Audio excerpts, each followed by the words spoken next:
सेवा है वो 40 साल और 3 महीने बढ़ती है, लेकिन उस दौरान हमें बीच में हटा दिया गया था और दोबारा से 2/7/1986 से मैं नियमित हूँ।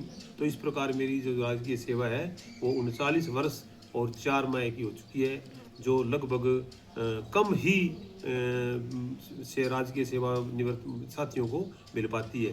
तो मैं अपने आप पर भी ये गर्व करता हूँ कि मेरे माँ-बाप या मेरे गुरुजन जिन्होंने मुझे इस कदर बनाया, इस मुकाम तक पहुँचाया, उन सभी को मैं तहे दिल से धन्यवाद देना चाहूँगा और माँ सरस्वती का भी आभार प्रकट करता हूँ कि जिन्होंने एक अभावग्रस्त क्षेत्र होते हुए भी इस विद्यालय के अंदर हमारे वहाँ जब मेरा एडमिशन हुआ था तो गांव में प्राथमिक विद्यालय था।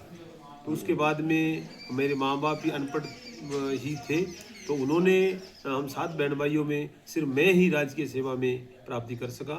इसलिए मैं अपने माँ-बाप को पुनः अपने गुरुजनों का और माँ-बाप को धन्यवाद देना चाहूँगा।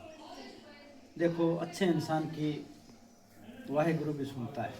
जिस मुकाम तक पहुँचा हूँ, तो मैं अपने आप को एक बहुत ही निरीह प्राणी मानते हुए माँ-बाप को और बच्चों को और मेरे जो गुरुजन हैं, उन सभी को आदर्श मानते हुए उन सभी का मैं सम्मान करता हूँ। बहुत ही अच्छी बात और है। आपने दूसरा प्रश्न किया कि अब आपकी क्या इच्छा है, आप कौन-सा काम करना चाहोगे? तो मेरी विचारधारा एक सिर्फ़ और सिर्फ़ समाज से जुड़े रहने की है। मेरा सामाजिक सरोकार है वो काफ़ी हद तक मतलब पहले से ही एक निहित है।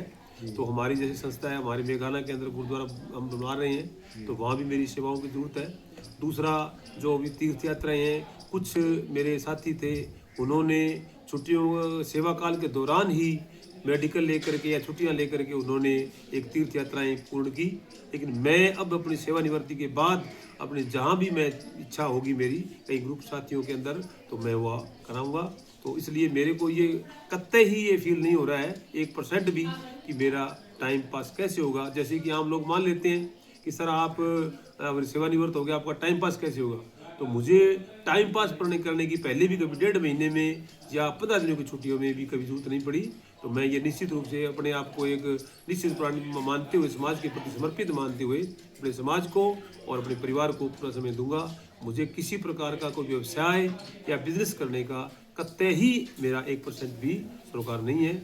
मैं आपकी तरह से ही विश्व अपने समाज से जुड़ते हुए और शिक्षा और शिक्षार्थी के लिए प्रेरणा देते हुए और उनके लिए प्रेरणा स्रोत बनते हुए इस प्रकार कार्य करूँगा ताकि प्रत्येक प्राणी है वो, प्रत्येक जीव है वो इसे शिक्षा तक अपना विद्यालय के अंदर पहुंच सके। बहुत बहुत धन्यवाद जी। वास्तव में आप बहुत महान हो और मैं तो चाहता हूँ कि समाज सेवा करने से ही आदमी का मन खुश होता है। दूसरों का जितना परोपकार करेंगे उससे आदमी की मन की इच्छा पूरी होती है, खुश रहते हैं और भगवान आपको लंबी उम्र दे। आपका बहुत बहुत धन्यवाद। जय हिंद। जय हिंद।